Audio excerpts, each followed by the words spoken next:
ஆண்டவராகிய இயேசு கிறிஸ்துவின் நாமத்தினாலே உங்களை வாழ்த்தி வரவேற்கின்றேன். ஒரு சில வார்த்தைகளை பார்த்து நாங்கள் செபிக்கப் போகின்றோம். எபிரேயருக்கு எழுதின நிருபம் புத்தகத்திலே 12வது அதிகாரம் 1வது வசனம் சொல்கிறது, ஆகையால் மேகம் போன்ற இத்தனை திரளான சாட்சிகள் நம்மை சூழ்ந்து கொண்டிருக்க, பாரமான யாவற்றையும் நம்மை சுற்றி நெருங்கி இருக்கிற பாவத்தையும் தள்ளிவிட்டு, விசுவாசத்தை துவக்குகிறவரும் முடிக்கிறவருமாயிருக்கிற இயேசுவை நோக்கி நமக்கு நியமித்திருக்கிற ஓட்டத்திலே பொறுமையோடு ஓடக்கடவும். பொறுமையோடு வசனம் சொல்லுகிறது, எந்த ஒரு விஷயத்திலும் நாங்கள் அவசரப்படக்கூடாது, பொறுமையோடு ஓடணும். எங்களை சுற்றி எத்தனை மேகம் போன்ற திரளான சாட்சிகள் வேத புஸ்தகத்திலே நாங்கள் பார்க்கலாம். பிரியமானவர்களே, அதிகமான வார்த்தை வேத புஸ்தகத்திலே விசுவாசத்தை குறித்து எழுதப்பட்டிருக்கிறது. ஆகவே இந்த வார்த்தை சொல்கிறது, பாரமான யாவற்றையும், எங்களை சுற்றி எத்தனையோ பாரமான காரியங்கள் இருக்கிறது, பாரமான யாவற்றையும் நம்மை சுற்றி நெருங்கி நிற்கிற பாவத்தையும் தள்ளிவிட்டு, விசுவாசத்தை அவர்தான் தொடக்குகிறவரும் அவர்தான் முடிக்கிறவருமாய் இருக்கிறார். அவரை நோக்கி பார்க்க சொல்கிறார் ஆண்டவர். மேலான காரியங்களை நோக்கி பார்க்கணும். ஒருபோதும் நமக்கு கீழான அசுசியானவைகளை பார்க்க கூடாது. கர்த்தருக்கு பிரியமான உன்னதமான அனுபவங்களுக்குள்ள போகும்படி மேலானவைகளை நோக்கி பார்த்து, கர்த்தருக்கு பிரியமான ஒரு வாழ்க்கை எங்களோட வாழ்க்கையில இருக்குமா இருந்தா அந்த வாழ்க்கைகளை கர்த்தர் நடத்த வல்லமையுள்ளதா இருக்கிறது. அங்கே சொல்கிறது, விசுவாசத்தை தொடக்குகிறவரும் முடிக்கிறவருமாய் இருக்கிற இயேசுவை நோக்கி கொண்டு. இன்றைக்கு மனுஷர் மேலதான் அநேகருடைய கண்கள் நோக்கமாய் இருக்கிறது. அவர் அதை செய்வார், அவர் இப்படி செய்வார், அவரை நம்பி இருக்கிறது, அந்த மனுஷியை நம்பி இருக்கிறது. அவங்கள்ட்ட நம்ம அந்த அவர்கிட்ட கேட்டுட்டு அவர் நிச்சயமா தந்துருவா. இல்லை பிரியமானவர்களே, இயேசுவை நோக்கணும். எந்த ஒரு பிரச்சனை, எந்த ஒரு கண்ணீர், எந்த ஒரு பாடுகள், எந்த ஒரு உபத்திரவங்கள் மத்தியிலும் நமக்கு நியமித்திருக்கிற ஓட்டத்தில் நாங்கள் தொடர்ந்து ஓட வேண்டுமாயிருந்தால், நமக்கு ஆசீர்வாதத்தை கொடுக்கிற கர்த்தரிடத்தில் நாங்கள் கேட்கணும், அவரை நோக்கி பார்க்கணும். அந்த இயேசுவை நோக்கி நமக்கு நியமித்திருக்கிற ஓட்டம், எங்களுக்கு எந்த ஓட்டத்துக்காக நாங்கள் பிடிக்கப்பட்டிருக்கோம், எங்களுடைய இலக்கு பரலோகம் போவதுதான் எங்களுடைய இலக்கு. நாங்கள் இந்த பூலோகத்திலே வாழ்ந்தாலும் பரலோகத்துக்குரியவர்களாய் நாங்கள் வாழ்ந்து கொண்டிருக்கிறோம்.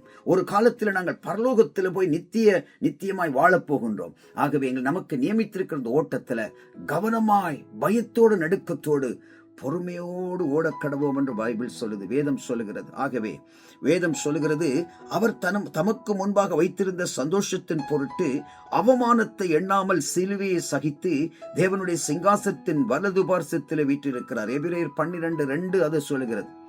அப்ப பாருங்க, அவமானத்தை அவர் எண்ணவில்லை, சிலுவையை சகித்தார். எங்களுக்கு உபத்திரவங்களும் பாடுகளும் வந்துவிடும் போது நாங்கள் உடனடியாக முறுமுறுக்கிறோமா? உடனடியாக சபைக்கு போகாம விடுகிறோமா? அல்லது நாங்கள் வேதனையிலே புலம்புகிறோமா? இல்லை பிரியமானவர்களே, அவமானங்களை சகிக்க தெரிய வேண்டும். பாடுகள், உபத்திரவங்கள், கண்ணீர் இல்லாத வாழ்க்கை ஒரு மனுஷருக்கும் இல்லை. உலகத்தில் இருக்கிறவங்களுக்கும் இருக்கு, கிறிஸ்தவர்களாய் வாழுகளுக்கும் இருக்கு. ஆனால் கிறிஸ்தவர்களாய் வாழுகிற மனிதர்களுக்கு பாடுகளும் உபத்திரவங்களும் வரும் போது கர்த்தருடைய கரம் அவர்களோடு கூடுதவர்களை நடத்துகிறதை காண முடியும். எப்ப நடக்கும் தெரியுமா? நாம அவரோடு பாடுகளை சகித்து, சிலுவையை சகித்து நடக்கும் போது, பாடுகளுக்குள்ளாக நான் கடந்து செல்லும் போது கர்த்தருடைய கரம் எங்களை பிடித்து நடத்துகிறதை காண முடியும். அது எப்ப நடக்கும் தெரியுமா? அவர் மேல விசுவாசமாய் இருந்து, அவருடைய பாதத்தை இறுக பற்றி கொண்டு, அவரிடத்தில் நாங்கள் நம்பிக்கையாயிருந்து, இரவும் பகலும் அவரையே நோக்கி பார்த்து, எங்களுடைய பார்வை முழுவதும் ஆண்டவரை நோக்கி பார்த்து நடக்கும் போது எங்களுக்கு அற்புதம் தானாக நடக்கும். நாங்கள் கஷ்டப்படவே தேவையில்லை. அந்த ஓட்டத்தில் பொறுமையோடு ஓடும்படி கர்த்தர் செய்வார். ஒரு பிரச்சனை வந்து விட்டால் உடனடியாக தீர்வெடுத்து அங்க போன் பண்ணி, இங்க போன் பண்ணி, அதை செய்து இதை செய்து அந்த தீர்மானத்தை எடுப்பதற்காக முயற்சி பண்ணக்கூடாது. பிரியமானவர்களே, முதலாவது செய்ய வேண்டிய காரியம் கர்த்தருடைய சமூகத்திலே இறுக பற்றி கொள்ளணும். ஆண்டவரே, எனக்கு தெரியாது இந்த பிரச்சனை வந்திருக்கிறதப்பா, எனக்கு தெரியாது இப்படிப்பட்ட சூழ்நிலைகளை நான் போயிருக்கிறேன். ஆண்டவரே, எனக்கு நீங்க தான் உதவி செய்ய, நான் யாரிடத்துல போவேன், எனக்கு யாரையும் தெரியாது என்று சொல்லி ஆண்டவரிடத்தில் நாங்கள் ஆறுதல் அடைய பழக வேண்டும். ஆண்டவரிடத்தில் தஞ்சம் அடைய பழக வேண்டும். ஆண்டவரிடத்தில் ஒப்பு கொடுக்கப்பட வேண்டும். வேதம் சொல்கிறது, வருத்தப்பட்டு பாரம் சுமக்கிறவர்களே எல்லாரும் என்னிடத்திலே வாருங்கள், நான் உங்களுக்கு இளைப்பாறுதல் தருவேன். எங்களுக்கென்று நியமிக்கப்பட்ட எங்கள் கண்கள் காணவில்லை, காதுகள் கேட்கவில்லை. தகப்பனே, உங்களுக்கு தெரியுமா எங்களுக்கு என்ன நியமிக்கப்பட்டிருக்கிறது? எங்களுக்கு தெரியுமா? எங்களுக்கு தெரியாது. எங்கள் கண்கள் காணவில்லை, காதுகள் கேட்கவில்லை. என்னிடத்திலே நீ கேள். இதுவரைக்கும் நீ என்னிடத்துல கேட்கவில்லை, நீ கேட்கிறதை நான் தருவேன் என்று ஆண்டவர் சொல்லுகிறார். என்னுடைய நாம மகிமைப்படும்படி நான் அதை செய்வேன். ஆண்டவர் சொல்றார், யோவான் புஸ்தகம் 14வது அதிகாரத்தில் நீங்கள் வாசிப்பார், திராட்சை செடியில ஒரு கொடி ஒட்டப்பட்டது போல நாங்கள் ஒட்டப்பட்டிருக்கிறோம். மிகுந்த கனிகளை கொடுப்பதற்காக எங்களை அவர் தன்னுடைய செடியாகிய அதிலே எங்கள் கொடியாக இருக்கிற எங்களை ஒட்ட வைத்திருக்கின்றார். நீ என் நாமத்து நிமித்தம் எதை கேட்டாலும் நான் அதை தருவேன் என்று சொல்லுகிறார். ஏன் கேட்க முடியல? ஏன் விசுவாசிக்க முடியல? ஏன் அவரிடத்துல காத்திருக்க முடியல? ஏன் பொறுமையோடு ஓட முடியல? என்னத்துக்கு அவசரம்? வேண்டாம் பிரியமானவர்களே, அவருக்கு முன்பாக தாழ்மையோடு இருக்கணும். வாங்க, இன்னொரு வசனம் சொல்கிறது, ஆகையால் நீங்கள் இளைப்புள்ளவர்களாய் உங்கள் ஆத்துமாக்களில் சோர்ந்து போகாதபடிக்கு தமக்கு விரோதமாய் பாவிகளால் செய்யப்பட்ட இவ்விதமான விபரீதங்களை சகித்த அவரையே நினைத்துக் கொள்ளுங்கள். அடுத்த வசனம் அது சொல்லுகிறது, எபிரேயர் 12:3 சொல்லுகிறது, ஆகையால் நீங்கள் இளைப்புள்ளவர்களாய் அமைதியாய் இருங்கள். இருதயத்துல சமாதானத்தை இழந்தால் ஒன்று செய்ய முடியாது. ஒரு மனிதனுடைய வாழ்க்கையில சமாதானம் கெட்டு போகுமா இருந்தால் அவனிடத்துல மற்ற காரியங்கள் எதையுமே சாதிக்க முடியாது. பிரியமானவர்களே, சமாதானம் ஒரு பெரிய முக்கியமான ஒரு காரியம். சமாதானம் என்கிறது அது கிடைக்காத ஒரு காரியம். என் உலகத்தில் இருக்கிற சமாதானம் அல்ல, என்னுடைய சமாதானத்தை நான் உங்களுக்கு தருகிறேன் என்று ஆண்டவர் சொன்னார்.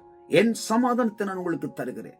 சமாதானத்தை இழந்து விடாதவர்கள் பிரியமானவர்களே. வேதம் சொல்கிறது, ஆகையால் இளைப்புள்ளவர்களாய் உங்கள் ஆத்துமாக்களில் சோர்ந்து போகக்கூடாது. ஆத்துமா புஷ்டியா இருக்கணும், ஆத்துமா கொழுமையா இருக்கணும், ஆத்துமா தேவனுக்கு பிரியமா இருக்கணும். ஆத்துமாவிலே இளைப்பு உள்ளவர்களாய் நாங்கள் வாழ பழக வேண்டும். ஆத்துமா சோர்ந்து போகாதபடி தமக்கு விரோதமாய் பாவிகளால் செய்யப்பட்ட இவ்விதமான விபரீதங்களை சகித்த அவரை. ஆண்டவர் எத்தனை பாடுகள் உபத்திரவங்களை சகித்தாரப்பா. சிலுவையின் பாடுகள் எண்ணி பாருங்கள். முள்முடி சூட்டப்படும் போது அந்த வலியை எண்ணி பாருங்கள். அவருக்கு கைகள்ல கால்கள் ஆணி அடிக்கும் போது பட்ட காடுகளை எண்ணி பாருங்கள். அவரை சிலுவையை சுமந்து கொண்டு போது அடித்து துன்புறப்படுத்தி வேதனைப்படுத்தி எத்தனை நிந்தைகளை செய்தார்கள், எத்தனை அவமானங்கள் செய்தார்கள். முகத்துல காரி துப்பினார்கள்.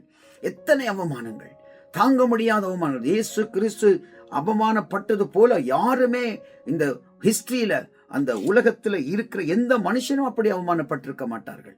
வேதனைகளை எல்லாம் சகித்தவர். இதற்காக உங்களுக்காகவும் எனக்காகவும் அந்த பாடுகளை அனுபவித்தார். ஆகவே பிரியமான சகோதரிகளே, பாடுகள் உபத்திரவங்களோடு வாழ்ந்து கொண்டிருக்கிறீங்களா? நிச்சயமாக கர்த்தர் இந்த வார்த்தையின்படி உங்களை ஆசீர்வதித்து உங்களோட பிரச்சனைகளிலிருந்து விடுதலை தருவார். இருதயத்தில் துக்கத்தோடு இருக்கிறீங்களா? ஆண்டவரிடத்தில் ஒப்பு கொடுங்க. ஆண்டவரே, இந்த சமாதானத்தை மட்டும் எனக்கு தாங்கப்பா. ஆண்டவரே, இந்த ஆறுதலை மட்டும் எனக்கு தாங்கப்பா. சமாதானம் இல்லாமல் நான் ஏங்கி தவிக்கின்றேன். நான் நம்பியிருந்தவர்கள் என்னை விட்டு போனார்கள். என்னுடைய வாழ்க்கை முழுவதும் கசந்திருக்கிறது. நான் இந்த மனுஷனை நம்பி ஏமாந்து போனேன். ஆண்டவரே, நான் இந்த மனுஷனால நான் வேதனைப்பட்டு கொண்டிருக்கின்றேன். என்னுடைய குடும்பத்திலே வந்த வேதனை நிமித்த நான் இன்றைக்கு தவித்துக் கொண்டிருக்கிறேன் என்று சொல்லி ஆண்டவருடைய பாதத்தில் நீங்கள் அமர்ந்து கண்ணீரோடு வாழ்ந்து கொண்டிருக்கிறீங்களா? ஒரு கிறிஸ்தவனாய் இருக்கலாம், ஒரு கிறிஸ்தவர்கள் அல்லாதவர்களாய் இருக்கலாம். உங்களுடைய துக்கங்கள் எல்லாம் சமாதானமாய் மாற்றுகிற கர்த்தர் இன்றைக்கு உங்களுக்கு ஒரு அற்புதத்தை செய்வார். நீங்க நம்பினால் ஆண்டவரை நோக்கி பார்த்து ஜெபம் பண்ணுங்கள். கர்த்தர் இந்த வார்த்தை மூலம் உங்களை ஆசீர்வதித்து உங்களை நிச்சயமாக உங்களை விடுதலை கொடுப்பார். ஜெபம் பண்ணுவோமா? ஆண்டவரை நோக்கி பார்த்து ஜெபிப்போம். தலைகளை தாழ்த்தி கண்களை மூடி ஆண்டவர்கிட்ட ஒப்பு கொடுங்க. இந்த வார்த்தைக்கு நீங்க அர்ப்பணிச்சீங்களா இருந்தா நிச்சயமாக இன்றைக்கு உங்களை ஆண்டவர் ஆசீர்வதிப்பார். கண்களை மூடுங்க, ஜெபம் பண்ணுவோம். பரிசுத்தமுள்ள பிதாவே, ஆகையால் மேகம் போன்ற இத்தனை திரளான சாட்சிகள் நம்மை சூழ்ந்து கொண்டிருக்க, பாரமான யாவற்றை நம்மை சுற்றி நெருங்கியிருக்கிற பாவத்தையும் தள்ளிவிட்டு விசுவாசத்தை துவக்குகிறவரும் முடிக்கிறவருமாய் இருக்கிற இயேசுவை நோக்கி நமக்கு நியமித்திருக்கிற ஓட்டத்திலே பொறுமையோடு ஓட கடவோம் என்ற வார்த்தையை வைத்து கர்த்தாவே இந்த பிள்ளைகளோடு பேசி இருக்கிறேன். ஆண்டவரே கர்த்தாவே, நமக்கு நியமித்திருக்கிற அந்த ஓட்டம் மிகவும் பயங்கரமான ஒரு ஓட்டம். ஆண்டவரே, உலகத்தோடு சேர்ந்து ஒத்த வேஷம் தரித்து கொண்டு ஓட முடியாது. நாங்கள் தனிக்கப்பட்டு விலக்கப்பட்டு ஆண்டவரே கர்த்தாவே உலகத்துக்கு வெளிச்சமாய் இருக்கத்தக்கதா எங்களை வேறு பிரிக்கப்பட்ட ஒரு ஓட்டம். ஆண்டவரே, உங்களோட கரத்தில் இந்த பிள்ளைகளை ஒப்புக் கொடுக்கிறேன். பாடுகள், துன்பங்கள், வேதனைகள், கண்ணீர்கள், நிந்தைகள் மத்தியிலே வாழ்ந்து கொண்டிருக்கிற ஒவ்வொரு பிள்ளைகளுக்கும் ஒரு விடுதலையை கொடுத்து இந்த பிள்ளைகளுக்கு ஆறுதலை கட்டளையிடுங்கள் பரிசுத்தாவியானவரே. சமாதானத்தினால நிறைத்துக் கொள்ளுங்கள் பரிசுத்தாவியான. கைவிடப்பட்ட சூழ்நிலைக்கு ஒவ்வொரு பிள்ளைகளையும் கண்ணின் மணியைப் போல பாதுகாத்து நடத்துங்க. கிருபை சூழ்ந்து கொள்ளும்படி நான் செபிக்கிறேன். இரக்கம் சூழ்ந்து கொள்ளும்படி நான் செபிக்கிறேன். கண்ணீரான வாழ்க்கை எல்லாம் இன்றைக்கு சமாதானமாய் மாறும்படி நான் செபிக்கிறேன். ஆண்டவரே, மனதுருகி இரக்கம் பண்ணுங்கள். வேதனையோடு கண்ணீரோடு இருக்கின்ற பிள்ளைகளுக்கு இன்றைக்கு ஒரு அற்புதம் நடப்பதாக நசரேனாகிய இயேசு கிறிஸ்துவின் நாமத்தினால் ஒப்பு கொடுத்து ஜெபித்து நிற்கிறேன். ஜீவனை கொடுத்த நல்ல பிதாவே, ஆமேன், ஆமேன். நிச்சயமாக கர்த்தர் இந்த வார்த்தையின்படி உங்களை நிறைவாக நிறைவாக நிறைவாக ஆசீர்வதிப்பாராக. ஆமென்.